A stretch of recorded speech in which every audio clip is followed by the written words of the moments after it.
I balanced a heavy wooden box on the passenger seat of my SUV, carefully wrapping it in a thick wool blanket so it wouldn't slide during the drive. Inside were the things I had kept safe for decades since my husband passed away. A handmade quilt, stitched by Liam's great-grandmother, my own wedding pearls, and a silver pocket watch that still ticked after 80 years. The box weighed far more than it should have, mostly because of what it meant. Tonight at my son Liam's engagement dinner, I was finally going to hand these treasures over to him and his fiancée Jessica. I left my house in upstate New York just after dawn. The November air bit at my fingers as I locked the front door. The highway stretched out ahead of me, empty and pale under a morning sky.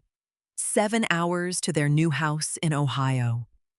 It gave me plenty of time to run through my thoughts and rehearse how I would tell the stories of each heirloom.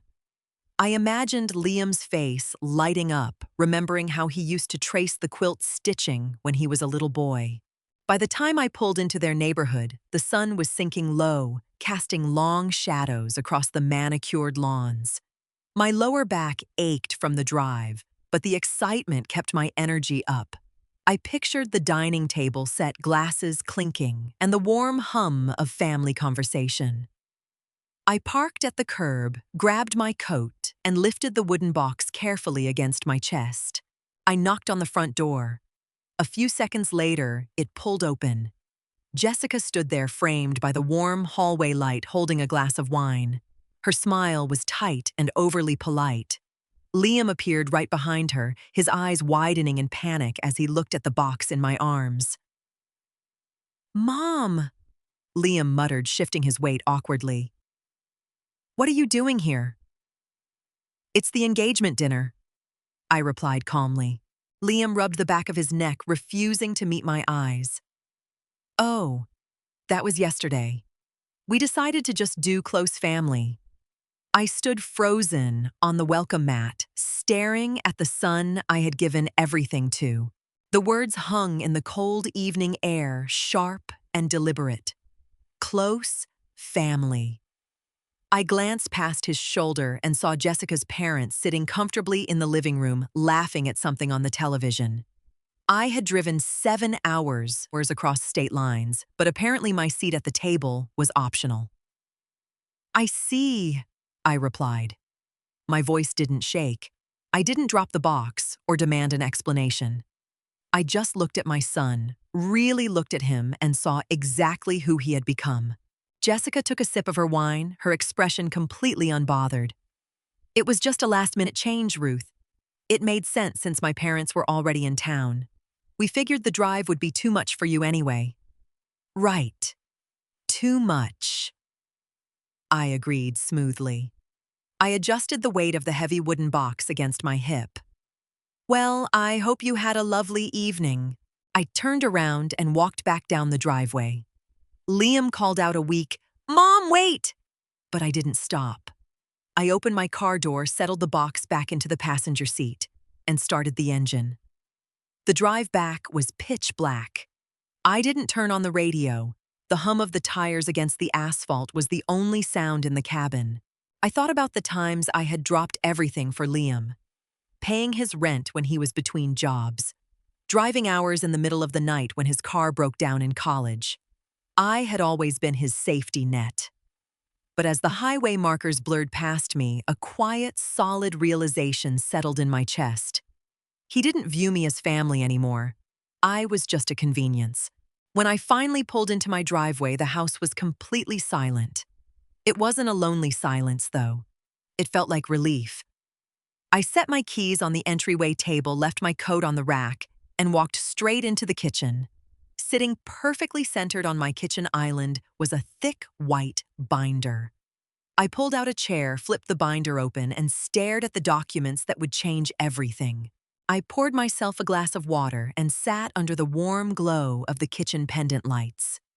The white binder was thick, filled with tab swatches and endless spreadsheets. It was the master planner for Liam and Jessica's wedding. Months ago, when they first got engaged, Liam complained about how overwhelmed they were with work. Without hesitating, I offered to help handle the logistics. That slowly turned into me fronting the deposits to secure the best dates. I flipped through the pages, scanning the receipts. The luxury venue, the premium catering package, the florist, the photographer, even the vintage string quartet Jessica absolutely had to have. Every single contract was signed by me. Every deposit was processed on my credit card. At the time, I brushed it off. I had assumed I was contributing to a celebration of our blending families. Now, staring at the grand totals, I saw it for what it really was. I wasn't a mother helping her son.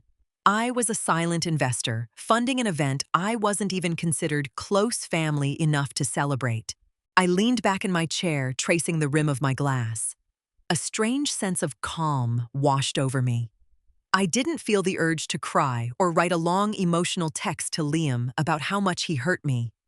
Anger is loud, but clarity is incredibly quiet. I opened my laptop and logged into my bank account. The numbers on the screen confirmed what the binder showed.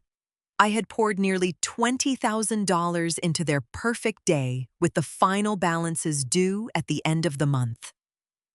They had taken my money, my time, and my effort, assuming I would just quietly accept being pushed to the margins of their lives. I closed the laptop with a soft click. The wooden heirloom box sat in the hallway, unopened, full of history they didn't appreciate. I checked the clock. It was too late to make any calls tonight. But tomorrow, the Bank of Mom was officially closing its doors. The next morning, I brewed a strong pot of coffee, brought my mug to the dining table, and opened the binder again. I didn't feel rushed. I moved with the steady precision of someone cleaning out a dusty attic. I dialed the first number on my list. Oakwood Estate. A cheerful voice answered. Hello, this is Ruth Hastings. I'm calling regarding the reservation for June 14th. I said, keeping my tone perfectly even. Oh yes, Mrs. Hastings. How can I help you today? Do we need to update the guest count? No, I need to cancel the reservation completely, I replied. There was a brief pause on the line. Cancel. Oh, I'm so sorry to hear that. Just so you know, per the contract, you will lose 20% of the initial deposit, but the rest will be refunded to the card on file. I understand. Please process the cancellation and send the confirmation to my email. I hung up. It took less than 3 minutes. I crossed a neat line through the venue page in the binder. Next, I called the catering company. The manager there asked if I wanted to reschedule. I politely declined, citing personal reasons. Another line crossed out. I worked my way down the list. The florist, the photographer, the string quartet. Every single vendor had my name on the dotted line, which meant every single one answered exclusively to me. I didn't offer excuses, and I didn't complain about my son.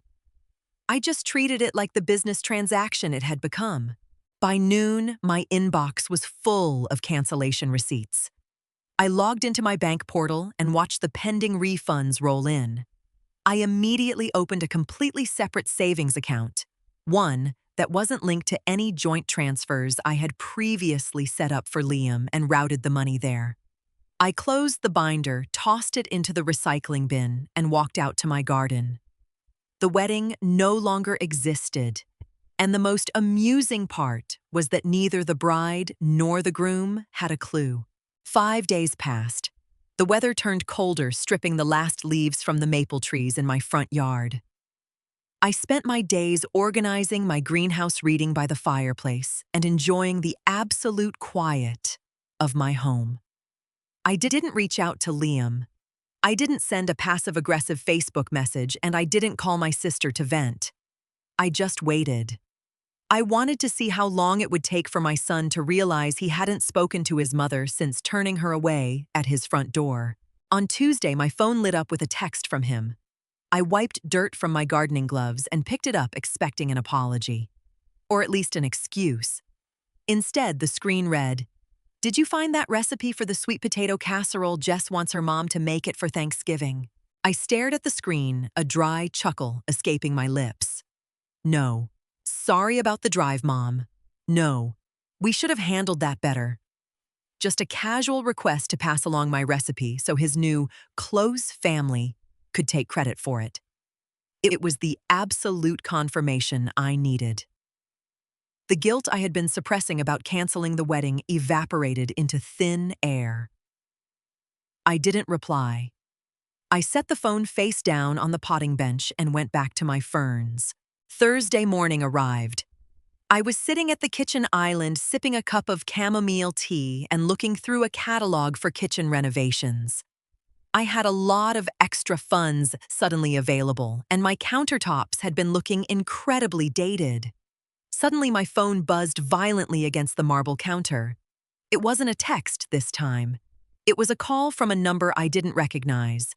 I let it go to voicemail. 2 minutes later, Liam's name flashed across the screen. I let it ring 3 times before sliding my finger across the green button. I brought the phone to my ear, settling comfortably into my chair. Before I could even say hello, Liam's voice came through high-pitched and frantic. "Mom, did you forget to pay for the wedding?" Liam asked, completely skipping any form of greeting. I took a slow sip of my tea. "No. My card is perfectly fine." "Why?"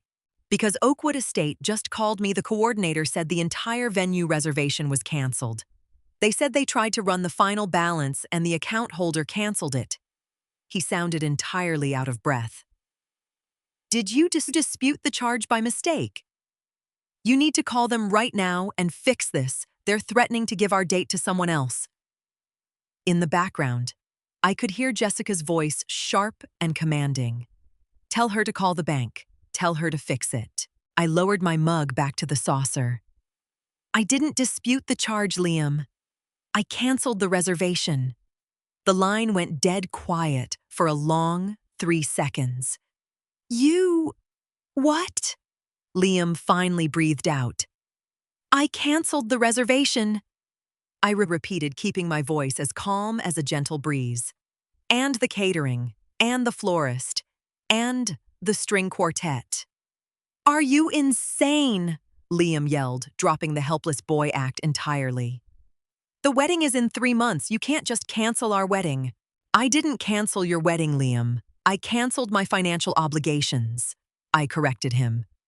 "You and Jessica are more than welcome to have whatever wedding you'd like, but I won't be paying for it." "Why are you doing this?"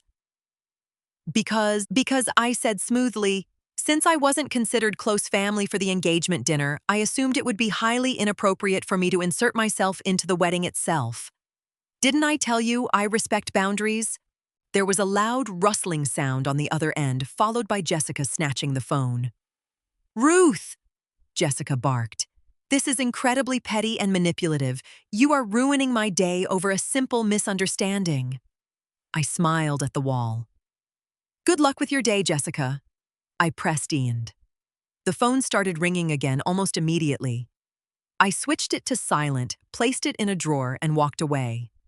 I had no intention of participating in a screaming match. The next few hours were delightfully peaceful.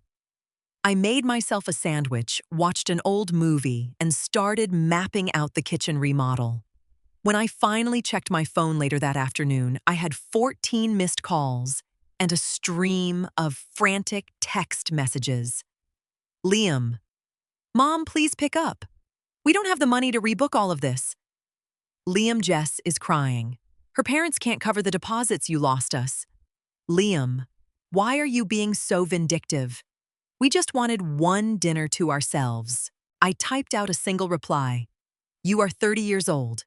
If you want a luxury wedding, you can pay for it yourselves. Do not contact me with this tone again." I locked the screen. The reality of their situation had finally hit them. Without my credit card holding up the entire foundation, their grand plans had completely collapsed. The following afternoon, I was pulling weeds in the front flower beds when a silver sedan came speeding up my street, parking haphazardly against the curb. I stood up, dusting off my knees. Liam jumped out of the driver's seat. He looked exhausted. His shirt was wrinkled and he had dark circles under his eyes. Jessica was nowhere to be seen. He walked quickly up the driveway, stopping a few feet away from me. "Mom," he pleaded, his voice breaking. "Please, I'm sorry. Okay, I'm sorry about the dinner. Jess's parents paid for the restaurant, and she didn't want to make it awkward with you there. I should have told you. Just, please call Oakwood. They said if we pay in full by tomorrow, we can keep the date." I looked at my son. He wasn't apologizing because he missed me, or because he felt bad for hurting me. He was apologizing because his venue was slipping away. "I don't have the money, Liam," I said simply. Liam stared at me, his brow furrowing in confusion. "What do you mean you don't have the money? You got the refunds, I know you did. Oakwood told me they processed it." "I do have my money," I clarified, picking up my gardening trowel. "But it is no longer available for your wedding. I'm remodeling the kitchen." His jaw actually dropped. "You're remodeling the kitchen with my wedding money." "It was never your money, Liam. It was mine," I said, looking him dead in the eye. "I offered it as a gift." "But gifts are given out of love and mutual respect. You showed me exactly how much respect you have for me when I stood on your porch in the freezing cold after driving 7 hours." Liam dragged a hand down his face in frustration. "Jess was right. You're just trying to control us. You used the money to hold us hostage, and now that you didn't get your way, you're punishing us." I let out a slow, tired breath. I wasn't angry anymore. I was just done. "I'm not punishing you," I replied softly. "I'm setting you free. You and Jessica don't want me around, and that's perfectly fine. You are adults. You have your own lives. But being an adult means you don't get to treat people like garbage and still expect them to foot your bills." He stood there, shifting his weight, desperately searching for a counter-argument. But there was none. I wasn't screaming. I wasn't crying. I wasn't giving him any emotional reaction he could use against me. "So that's it?" he asked bitterly. "You're just going to abandon us?" "I'm going inside," I said, turning my back on him. "Wait here." I walked into the house, my boots echoing lightly on the hardwood floor. I went straight to the entryway table where the heavy wooden box had sat untouched since my drive home. I picked it up and walked back out the front door. I stepped off the porch and walked over to where Liam was still standing, pouting like a teenager whose allowance had been cut. I held out the heavy wooden box. He looked at it warily. "What is this?" "This is what I brought you for the engagement dinner," I said. "Take it." He hesitated, then reached out and took the heavy box. It dipped slightly in his hands, the weight of the solid oak catching him off guard. Inside is your great-grandmother's quilt, my wedding pearls, for Jessica, and your grandfather's pocket watch, I explained smoothly. "These are your family heirlooms. They belong with you now." Liam stared at the box, his expression softening just a fraction. "Mom, Take good care of them," I interrupted. "They survived a lot of hard times, mostly because the people who owned them knew how to appreciate what they had." I didn't wait for him to respond. I turned around and walked back up the porch steps. "Mom, wait!" Liam called out, clutching the box to his chest. "How are we supposed to pay for the wedding?" I paused at the front door, my hand resting casually on the doorknob. I looked back over my shoulder. The afternoon sun caught the silver in my hair, and for the first time in years, I felt incredibly tall. "That sounds like a wonderful problem for close family to solve," I said. I walked inside, shut the door, and turned the deadbolt with a satisfying metallic click. Through the window, I watched him stand in my driveway for a long time, staring at the closed door. Finally, he trudged back to his car, placed the box in the passenger seat, and drove away. I walked straight into my kitchen, grabbed the contractor's catalog, and started circling marble countertops. The house was quiet, but it didn't feel empty anymore. It felt entirely mine. 3 months later, my house was unrecognizable in the best way possible. The outdated laminate counters were replaced with a stunning white quartz. The cabinets were freshly painted, and sunlight poured into my new modern kitchen. It cost exactly what the catering and venue deposits had totaled. I hadn't spoken to Liam or Jessica since the day he stood in my driveway. I heard through my sister that they ended up getting married in a local public park with a buffet provided by a cheap barbecue restaurant. Jessica's parents had refused to pay for a luxury venue at the last minute. I didn't receive an invitation, and frankly, I didn't want one. Some people in the family gossiped. A few cousins told me I was too harsh, that a mother should always forgive. But I stopped caring about their opinions the moment I stopped funding their convenience. I poured myself a glass of iced tea and walked out to the back porch. The weather was warming up and my garden was blooming beautifully. I sat down in my wicker chair, resting my feet on the railing. I didn't hate my son. I hoped he and Jessica had a good life together. But I had finally learned the difference between loving someone and letting them use you. I spent decades being the silent foundation, holding up the walls of everyone else's lives. Now, I was just enjoying the view from my own house. My phone buzzed on the side table. It was a text from an old friend asking if I wanted to join her for a weekend trip to the coast. I picked up the phone, smiled, and typed, "I'd love to." I set the phone down and took a sip of my tea. The air was fresh, my bank account was secure, and for the first time in my life, I wasn't waiting on anyone else. Everything was exactly as it should be.